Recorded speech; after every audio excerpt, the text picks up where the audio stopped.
Thank you for coming, everybody. I'm Hywel Jones and I'm the head teacher at West London Free School. And the reason why I wanted to really put on this talk today is that since July 2015, when the Counter-terrorism and Security Act came into play, I think many head teachers and many schools have thought very carefully about how you actually implement an approach to prevent within a school. I'm really grateful to both Rashad and David for taking part in the panel as well. And we met at a conference about 10 months ago, actually, on a slightly similar topic. So, Rashad? Hi, I'm Rashad Ali. I currently work as a senior resident fellow at the Institute for Strategic Dialogue. The work at the Institute is mainly around counter-extremism and counter-terrorism, so that's the focus of the work. And it likes to describe itself in a really cliche way as a think, do, tank.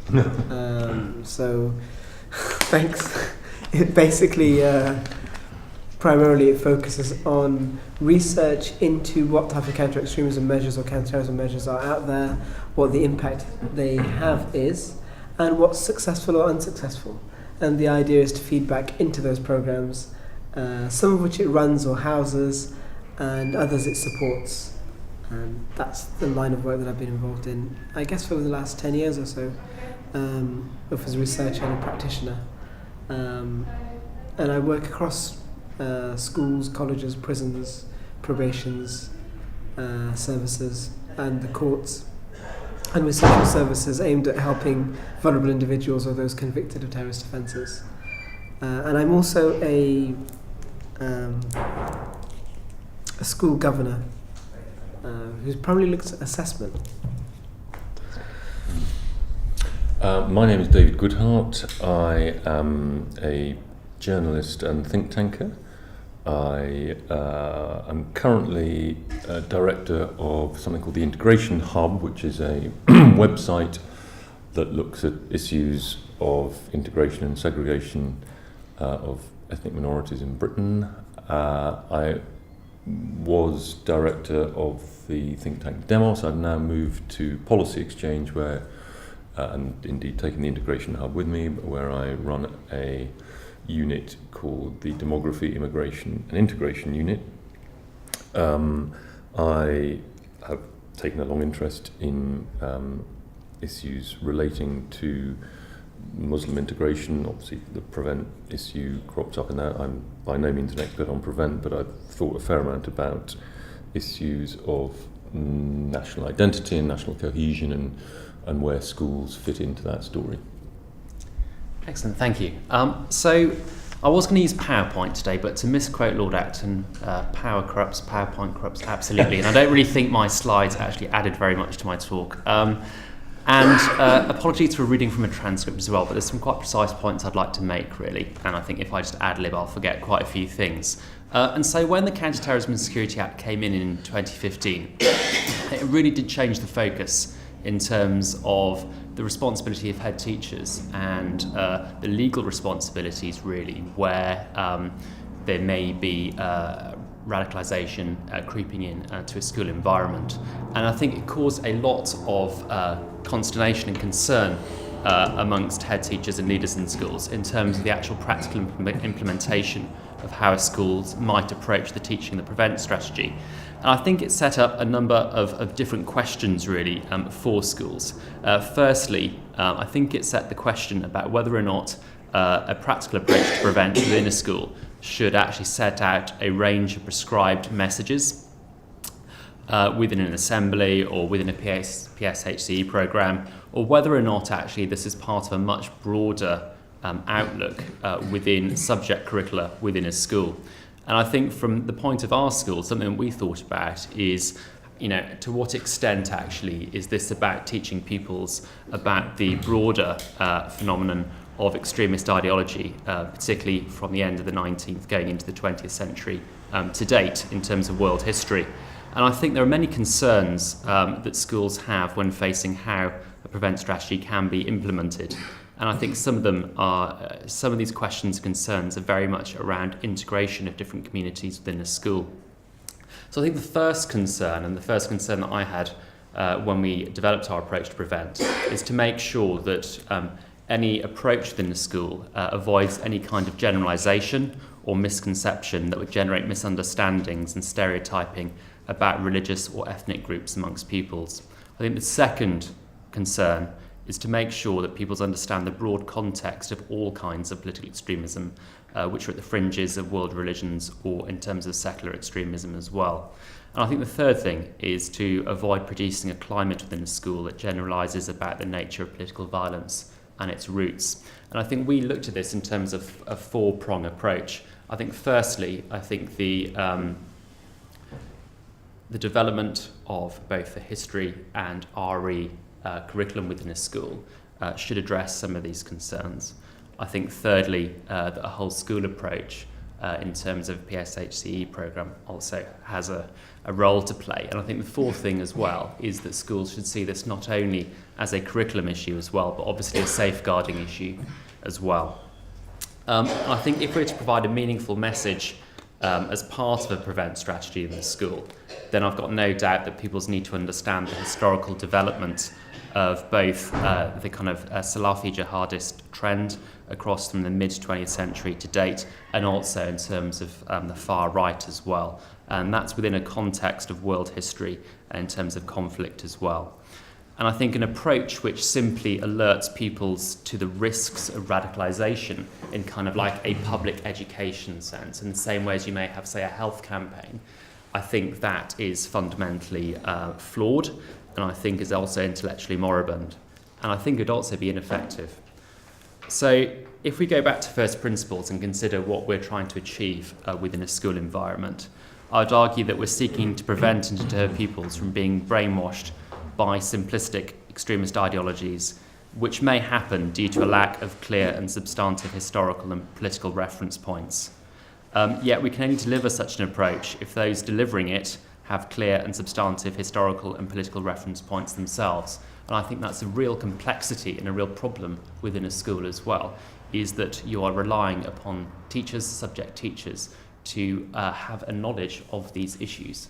And something that's really impressed me actually in working with our local prevent officer in the tri-borough in which I work with is just how well trained that the prevent team is academically in terms of the historical background of these issues. But also I think teachers and the teaching staff within a school as well need to have a similar detailed subject knowledge, because otherwise I think the risk of generalisation and the risk of an approach being counterproductive increases.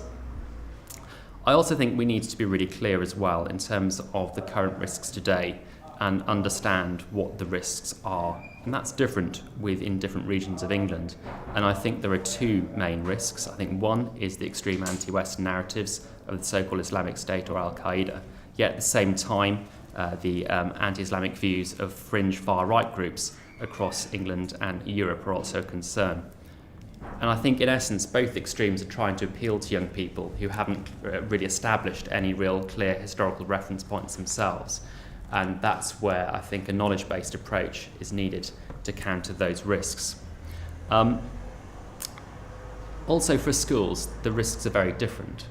And, for example, the tri-borough in which I work in, statistically, over the last 7 years, the risks of radicalisation are fairly high. It's one of the kind of like main risk areas within England. But obviously, you know, if you're within another area where this is a much lower risk, then the actual awareness and importance that you place behind this is going to differ. And I think it's vital that all schools create an approach that sets an inquiry about the causes and the development of political extremism within a broader spectrum of religious and secular political extremism, both committed by non-state actors and state-enacted violence itself. So to give you an example of that in terms of what we've done at the West London Free School, is that pupils over a year have, as part of their history and divinity curriculum, looked at both the development of state-enacted terrorism in terms of the impacts of Stalinism in the 1930s, things like the forced famine in the Ukraine. They've also looked at the rise of anarchism at the end of the 19th century and understood, you know, that if we were all sitting here in 1899, we'd be talking about the assassination of political leaders across Western Europe and America. We'd be talking about train and cafe bombings enacted by anarchists. So I think that discussion around prevent needs to be historical. I think people need to see the broader trends. And therefore, I think it places real demands on the role of the history and RE curricula within a school and how it can foster an environment of tolerance and respect for faith and ethnic communities within the school. And so really, I think that if schools are going to approach this in a meaningful and well-considered way, then I think it places real demands on the curriculum leadership of a school. So, in a bit more detail, how might this look like? I've talked a little bit there about how we've approached this issue with our pupils, but in terms of staff training as well, with both our senior leadership team and the local prevent team, staff have had training taking through different forms of extremist trends over time, which also included the Weatherman group in America as well. And I was quite proud when one member of staff could identify this group from the 1970s in America, which no school had done yet on terms of their training. And I think as well, there was an awareness as well of the kind of specific things people might say that might raise concerns in terms of their safeguarding. And I think that was done very well, really. We've also invited in as well some leading academics from different universities who are at the forefront in terms of research, in terms of the development of particularly jihadist extremism, such as Hywel Jones from the London School of Economics and Political Science. So we've tried to also set this within an academic context, rather than just in terms of simple, clear messages being sent out in terms of a safeguarding point of view. So it's all meshed together. And I think we've really relied on our history and RE departments really to develop a curriculum at Key Stage 3 which addresses some of these issues. Our approach isn't typical of all schools, and I'm aware of that really. And I think there are concerns across the country where an approach to prevent, which for example might include quite simplistic questionnaires, and there's some examples that were shown and sort of retweeted on Twitter back in February from some primary schools in North East London, where pupils were being asked to fill in questionnaires which had no real underpinning context or relevance in themselves. And you can understand how such an approach might raise concern amongst the local community and amongst parents. And I think therefore that if we need to protect pupils of all faiths and all backgrounds in terms of the spectre of political radicalisation, then we need to actually think very carefully and tease out some of the intellectual and historical roots of political extremism across time. Because I think pupils need these reference points in their minds, and they need to understand how these phenomena have developed over time, if we need to make sure that these messages can be counteracted, and to make sure that we can make sure that pupils are robust in understanding these simplistic but very dangerous messages and can rebut them themselves. Thank you. So I think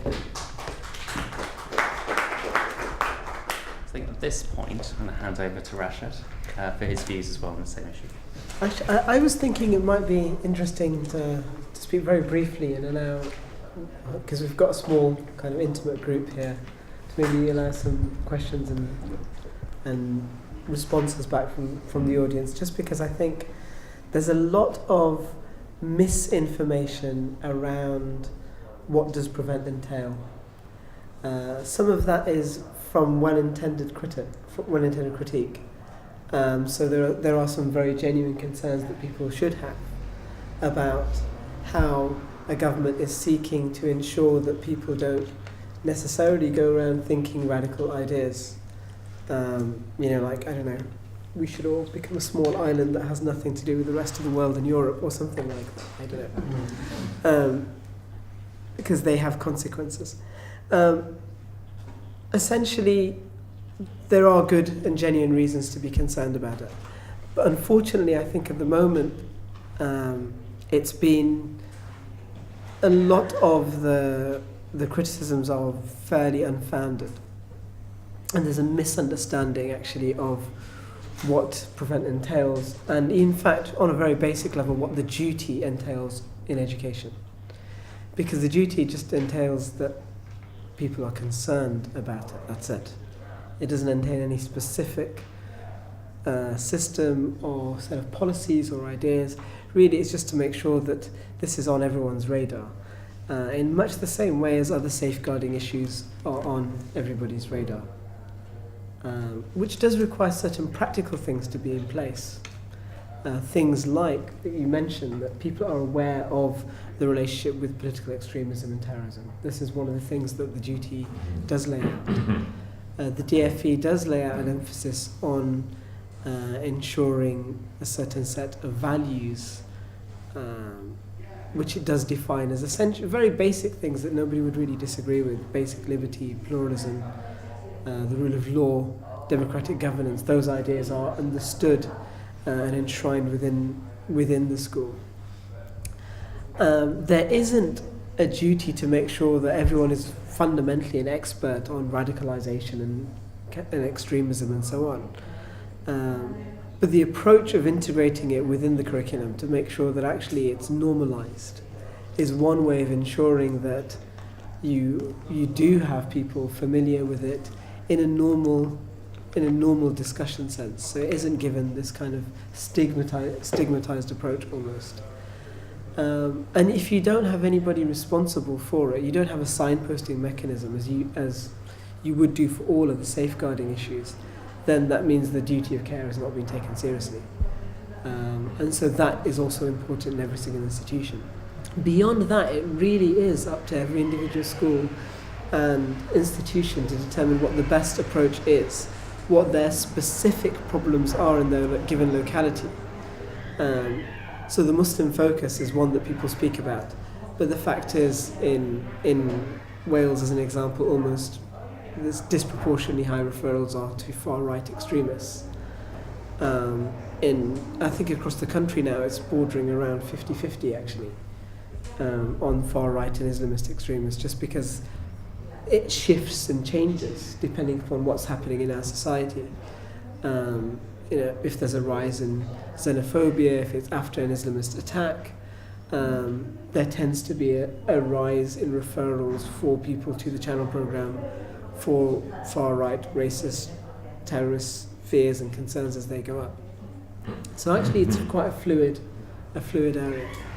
The other thing I would like to say just before, hopefully just very briefly, is that actually I think if you sat everybody down and you took away the kind of policies around prevent and you said, what do you want to see? How should we deal with this? People will talk about, we need to stop this being a law enforcement approach. To give an anecdotal example, the US is famous for its kind of heavy-handed law enforcement approach, where the FBI are often accused of finding individuals who are radicalized, and rather than helping them, they will push them over the edge to do or commit to doing a criminal act, and then they'll prosecute them, etc. And this is quite a contentious approach. It's not something that our police forces would do, but it's certainly the other end of the spectrum of safeguarding. It's where you find vulnerable individuals and you push them over the edge, as opposed to saying, these are vulnerable individuals who could easily be manipulated into doing something, and what we need to do is provide them a safe space where they can talk, discuss issues, find support, and their vulnerabilities can be reduced. And I think if you ask most people, they would probably say that's probably a good idea. That actually we're able to reach out, provide support to vulnerable individuals, have it multi-agency, let everybody who can help an individual help. Make sure that actually this isn't one that's shutting down engagement, discussion and conversations, but actually is encouraging engagement and providing opportunities for people to be able to have conversations which are very difficult, very complex. And I think that's the last thing, that actually just as everybody will recognise these are complicated discussions, why do people engage in political violence or terrorism? There's often a host of different reasons. the policy framework, the way to deal with it is also has some complexity in terms of making sure that there's all sorts of blunders we need to avoid. So in that sense, it needs to be thought through properly, and connecting with the local authorities, with all the various different agencies, with experts in the field, I think, as Hywel mentioned, as the institution does, is very, very important. Okay, well, I will also be very short. I agree with much of what has been said. I mean, I do think, from what I know of the broader Prevent story, the sort of grown-up Prevent, as it were, as opposed to the school pupil Prevent, we've learnt lessons as we've gone along, and I think Prevent remains extremely unpopular amongst British Muslims, I think it's fair to say. Obviously, Muslims are not the only group relevant to the Prevent story, but they're certainly one of the most important groups. One of the positive steps in the earlier Prevent story, I think, was the separation out of broader issues of integration and cohesion, the teaching of British values and all of that, which I think schools do have an important role in, but the separating out of all of that from the issues of radicalisation. And in the school context, this is really a child protection issue, a grooming issue. And I think some of what Hywel was saying was sort of blurring those lines. I mean, I think I rather disagree with your approach, if you don't mind. I mean, I think in some ways it's also over-ambitious. I mean, the fact that I don't think it does depend on, rooting out radicalisation in schools does not depend on understanding the complicated history of Kutub or the Muslim Brotherhood or whatever. That's a kind of added extra if you do have that historical framework. But I mean, half the experts on Islamic radicalisation don't agree. I mean, these are very, very complex waters. I think schools should simply teach, in all aspects of the school's life, the common sense norms of our society. Treating everybody fairly and equally, while recognising that not everybody is the same. People do come from different backgrounds and groups and religious traditions and so on. In terms of what should be formally taught about British society and history, I think the old civics tradition was in many ways the most valuable one, partly because it was kind of non-prescriptive, it was non-propagandist. I think we get into very dangerous water if we start thinking about schools as, as they do more in France, in a way, as the kind of, the engines of citizenship. That is not our tradition, which is not to say that we shouldn't teach British history properly, which is not to say that we should not teach the common sense, decent norms of our society. But I think I was very struck. I was at some event. Robert Toombs, the historian, was speaking about the wonderful education that he got from Catholic schools in the 1960s, I think, in Birmingham or near Birmingham, and brilliant teaching of British history by nuns and Catholic teachers, who many of whom they later discovered were IRA sympathisers. It is possible to separate things out in schools. I'm not quite sure what the lessons we draw from that are, but schools do, as I say, I think have an integration role. I think perhaps particularly schools in areas of Britain, increasingly large areas of Britain, where there are very few members of the white British ethnic majority around. I think there is a case for sort of not so much in the school curriculum, but in the sort of a bit of flag waving and pictures of the Queen, American style, kind of monarchical republicanism, if you like, is not a bad thing at all. As I say, I'm much more sceptical about sort of teaching a particular narrow, prescriptive, almost propagandist version of Britain, because I think that, apart from anything else, that will be seen as such and rejected by many, particularly the more sophisticated students. I mean, in terms of the last year and what's been happening with Prevent in Schools, I bow very much to Hywel and Rashad on that, but clearly, we don't want to have the same experience that sort of grown-up Prevent has had, and it's important that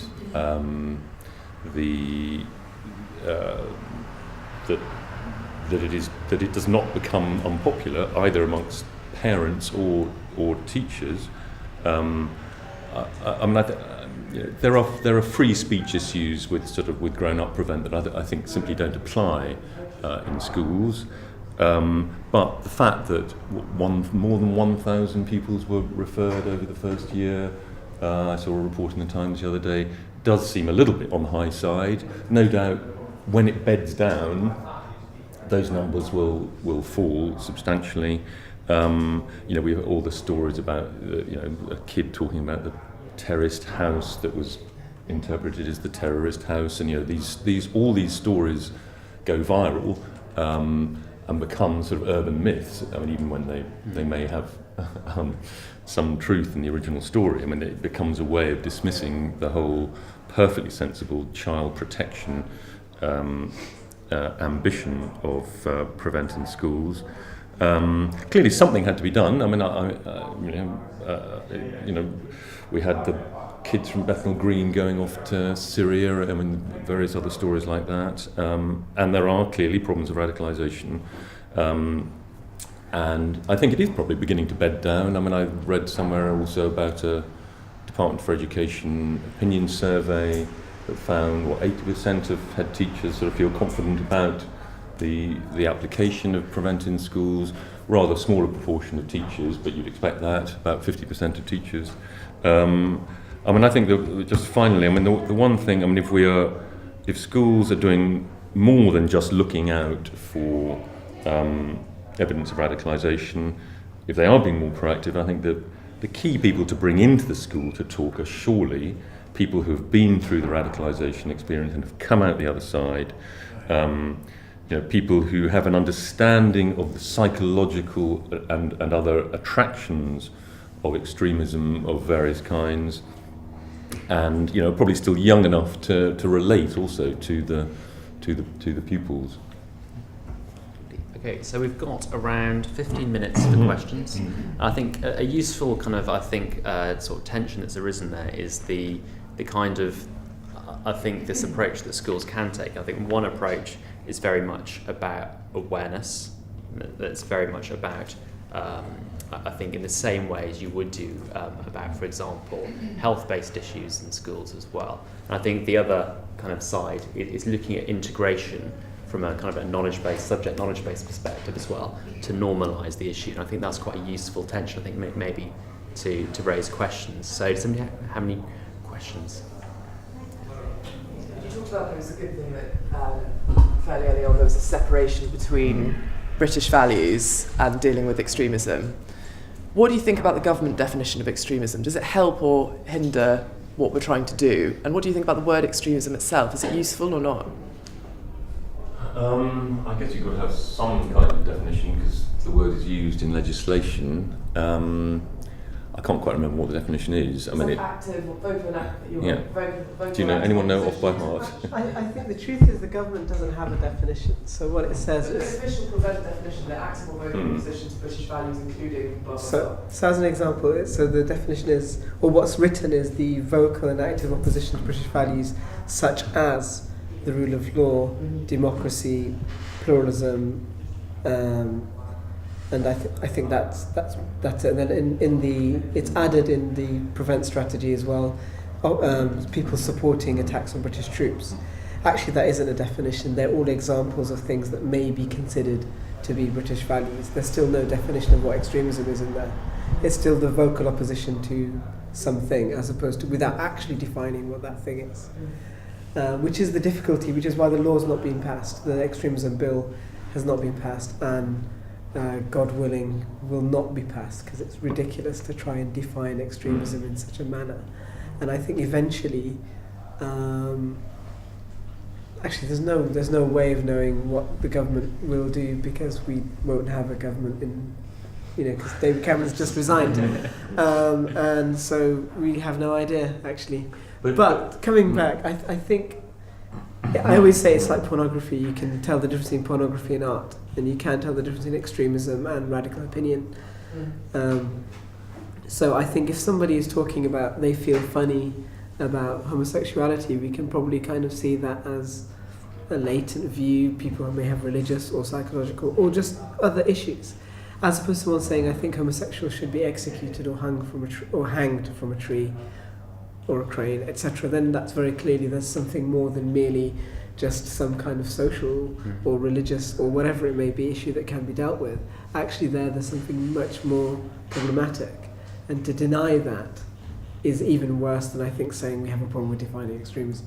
But also just in that case, I mean, if a kid comes in, he's heard things at home and he says something about, homosexuals should be strung up, or Jews are all pigs or something. I mean that doesn't in itself make somebody an extremist. I mean, if they're 10 years old, it means they're subject to certain pretty abhorrent views at home, and trying to sort of cram it into a definition of extremism is sort of a waste of time, isn't it? I mean, judgment has to be applied, isn't it? No, I think you'd say that they're definitely exposed to some pretty extreme views. And I think it's like when Nick Griffin went on, I think it was Question Time, and he said he finds it repugnant when he sees two guys kissing. I think most of us would have found that view quite repugnant. Yeah, but it's not the view of an extremist. I mean, I suspect quite a lot of people in Britain. So that would be different. So that's my point. Perhaps. Yeah. So I was just about to say that at the time, my very old family been in this country for 1300 years. Normandy English mother-in-law was like, well, yeah, I kind of agree with that. And she's a lovely lady, regular churchgoer, and that was her kind of reaction. I wouldn't say she's an extremist, but there is again a very clear difference between that and saying what some of the pastors were saying in America regarding they were quite pleased about what happened in Orlando, and hopefully the job will be finished off. I mean, that crosses a line from mere kind of slightly views that we may find distasteful to views that I think actually are harmful to the social cohesion of society. And I think that is a problem. And in origin, the reason why it was separated from terrorism is because the original Prevent strategy was specifically focused on violent extremism. It was only on violence. And the problem now with connecting it to extremism is that it crosses the line into social cohesion issues, and it has blurred out, and it is very, very difficult. And with the counter-extremism strategy, it's going to be even more difficult. But I think, actually, in one respect for schools, that it does actually make it easier. Yeah, and I think there's a very practical point here about, I think, both teachers and leaders in the school understanding the kind of spectrum and where issues tip over and it becoming a kind of a prevent referral matter, so it becomes a clear safeguarding issue. I think there are two points to that. I think that schools have a role to play in providing pupils with the kind of British values in terms of the understanding of the emergence of democracy within Britain, so that they can perhaps combat extreme views that might be given at home. So I think that schools have a role to play there, not in terms of having a curriculum that allows pupils to be able to potentially reject the views of a parent. But I think that schools have become more confident in understanding what issues are referable. I think there are very practical points. I think there are practical points about, for example, the kind of literature that people might be reading. There might be, for example, jihadist in nature, the kind of things they might be viewing on YouTube. And I think those practical points that you were saying there, David, about kind of like grooming or people's being having access to these materials, that's clearly a kind of a practical point, and then becomes a clear safeguarding issue. And I think that schools have become perhaps more adept in defining those points, rather than views being said in a classroom. which may not be agreeable by all pupils there, but aren't a prevent issue. And I think head teachers are more confident in that than they were, say, a year ago. Hi, thank you. First of all, very quickly, I'm afraid I've got to agree with David. I think on the, I was concerned about the historical approach. I think that it's a bottomless pit once you start fact mining and and the different narratives and things like that. I mean, I was nodding because I thought it was interesting, and I think I can see there might be something in it, but I think that it's problematic. I mean, my view, for what it's worth, is that I think it does kind of link to the values and the idea of open critical discussion. And this is my question, Rick, which is slightly complex, but do you think there's a problem in that on the one hand we want to promote these values of discussion, but also at the same time there is a kind of fear of offence at the moment. We know about the kind of safe spaces things, which is one of the themes of this festival as far as I can see. I mean, on the one hand we've got it's just a bizarre situation, because on the one hand we've got these kind of simmering resentments and narratives which are totally critical of and at odds with each other, brewing inside people, and yet there's also a fear of critical discussion and confronting them and bringing them out in the open. And I think it leads to, maybe even a kind of like sort of incoherent, it's this confusion about what the values actually mean. I got the feeling that you were almost slightly worried about the definition of extremism, in that it's someone who's actively and vocally critical of something doesn't make them an extremist. But you can't be a vocal critic of free speech. It doesn't make sense. And I think that I don't know. So to go back to my original question, which is this kind of climate of is that something that needs to be tackled a little bit? Because I think teachers are frightened of having the discussion, and it's a shame. Yeah, I think that that there is this, I suppose, concern amongst the teaching community about, but I think that if it's normalised within a classroom environment, within a subject discipline, then those discussions are easier. I think the problem is when you take it out, put it into a central school discussion, and the agenda is in a way about, I suppose, this public education thing that you were concerned about, David. And I think that some schools have approached prevent in that kind of decontextualised way, and I think that then creates more difficulty. But I think if you're having these discussions, and if you're trying to, I suppose, drop in, and it's not, I don't think it is a bottomless pit. I think you can pick out specific parts of world history, specific parts about people's understanding about the historical development of different world religions, and it doesn't have to be incredibly complex. I don't think it is a bottomless pit. But I think if they have these reference points, they can then have discussions in the classroom in a way where there can be open debate, and there isn't this fear of offence. British values as a shorthand expression of what we want to teach has proved to be a mistake in schools where 80% of the children are not ethnically white. And the other thing which I think is interesting in your approach is the sort of subliminal approach, because if you get children together and try and talk to them about their problems, in North East London they're just bored stiff. I mean, they think their eyes glaze when you want to talk about this sort of thing. What they're more worried about is getting involved with gangs. I don't know. I mean, I rather approve of your way of just putting it gently in the RE and history. Yeah, I think there is a tension here, and I think that it's important, I think, and I think David made this point, is that the way these things can develop, it clearly becomes a safeguarding issue, and schools have a responsibility and a duty to make sure that matters are referred and things are sorted out.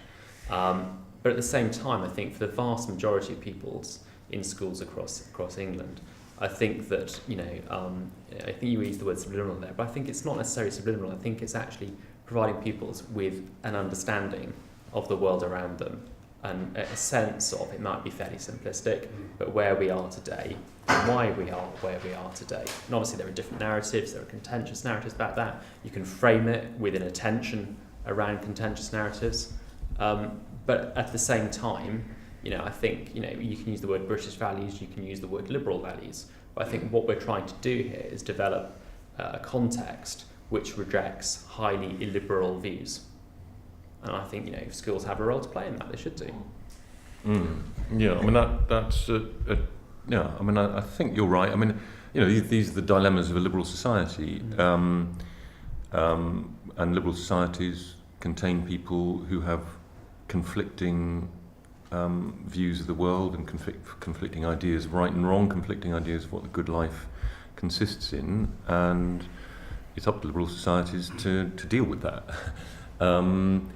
There are slightly different issues when it comes to children, people who are not, who are not free to, who have not developed their own views of the world, and but I think even in schools, the default position, even in a liberal society, or perhaps particularly in a liberal society, should be robust free speech and against safe spaces and complaints about microaggressions and all of that stuff. It is slightly different in schools. I think free speech is, in a sense, inherently somewhat more constrained because schools, even if one doesn't want to go French, schools are also engines, for at some level for the creation of citizens, and people should at least know what the kind of, even a liberal society like ours has its mainstream norms. These change over time. 30 years ago, 40 years ago, homosexuality was still illegal. Now gay marriage has just been legislated for and so on. But it's a grey area. I think we should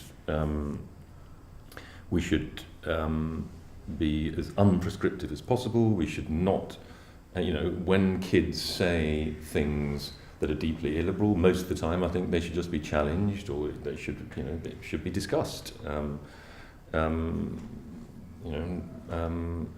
And not criminalised, unless there is further evidence that a child is involved in some serious radicalisation and is about to go to Syria or whatever.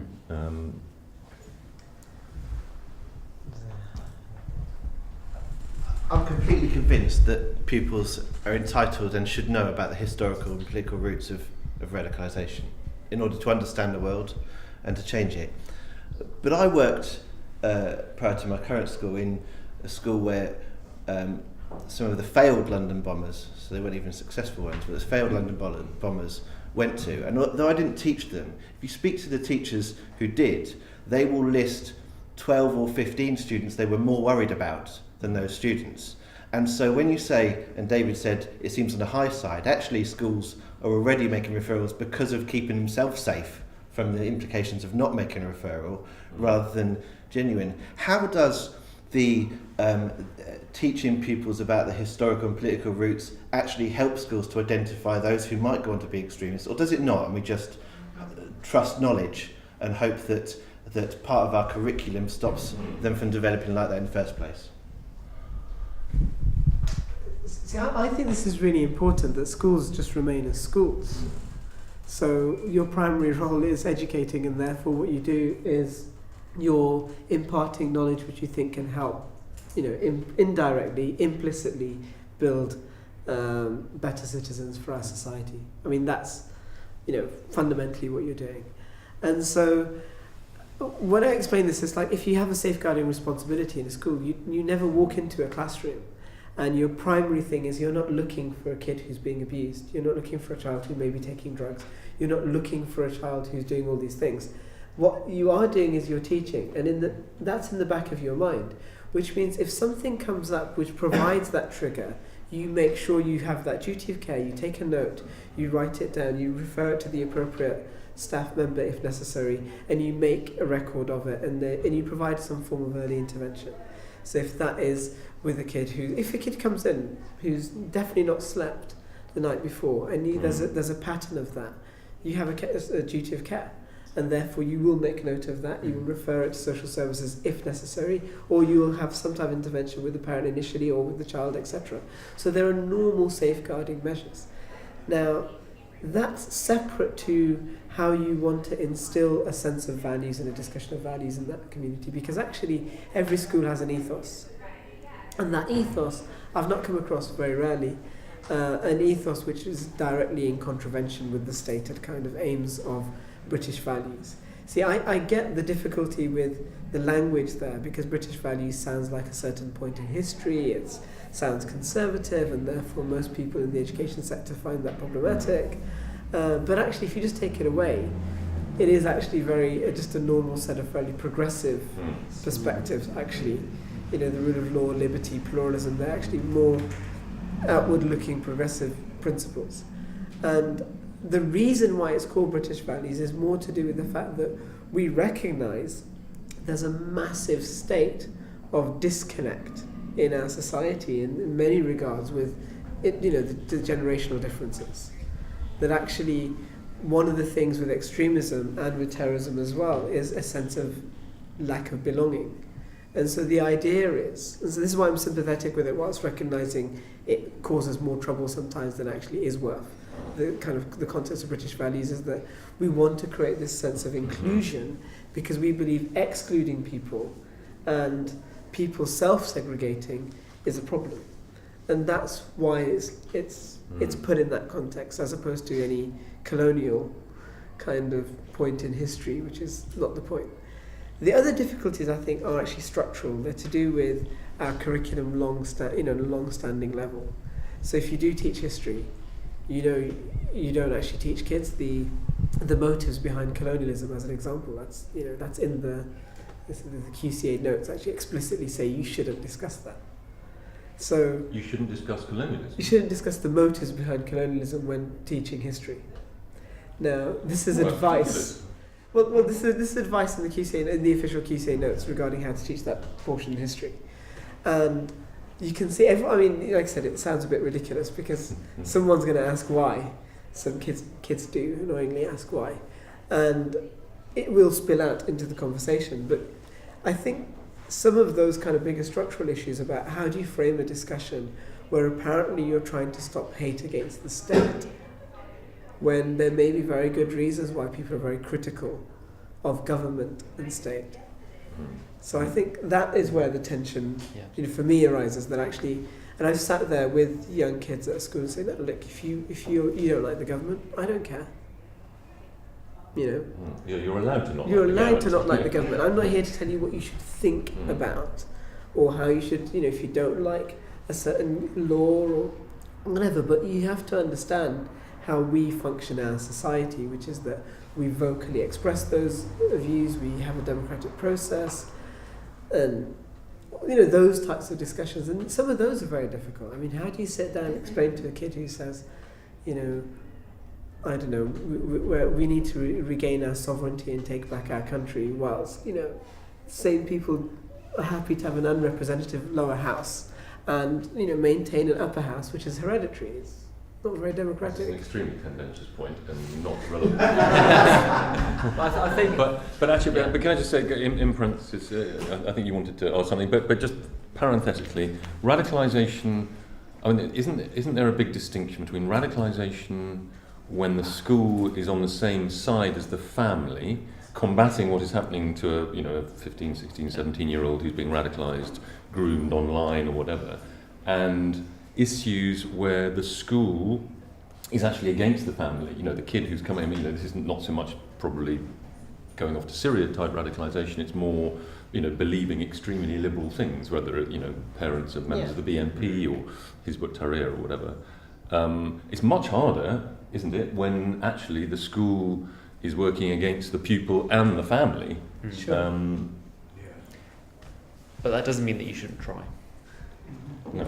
It's just very difficult. And I think going back to Stuart's point here about teaching staff having an awareness and a knowledge, I think the more refined knowledge they have, I think the better the kind of understanding of what is or what is not a referable prevent issue is much more refined. And I think some of the issues that you're referring to, David, about early on, say go back 10 months ago, it is the chance of over-referral over which is just something which is the view of a pupil but not ever going to lead to any kind of violent action.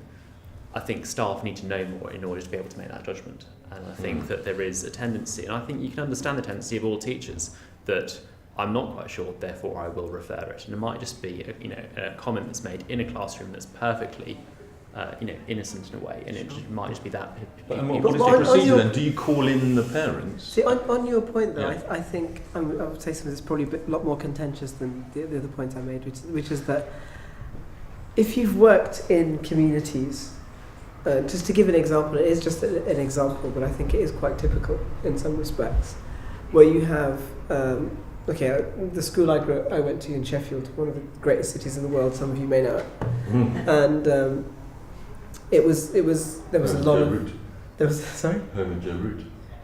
There was a large Asian community, and one of the things the school did is it provided an outlet for, to be completely honest with you, the Asian girls who were very restricted in their home life. This is a long time ago, and I'm not saying it still doesn't happen now, but they were very restricted in their home life. They would not have the same opportunities that the other pupils had. But because the school did things like artificially, unnecessarily create extra homework classes in the school, because the girls were unable to concentrate on the studies at home. And that was because of the cultural proclivities, which meant that their aspirations were when they're 16 they're going to go and get married. The parents did not give a damn about their education. And I'm not trying to generalise about all Asians, but the point is here that was a real problem. And the school creatively got around those things. And I think that's when you have caring teachers who are bothered, and all teachers are bothered, they're extremely hardworking. Actually, if they are afraid to tackle these things, then you're just going to let those pupils down. And I think that's a much bigger issue. Did that I want to no. I think on that note, we've got people trying to get in. So thank you. Thank you.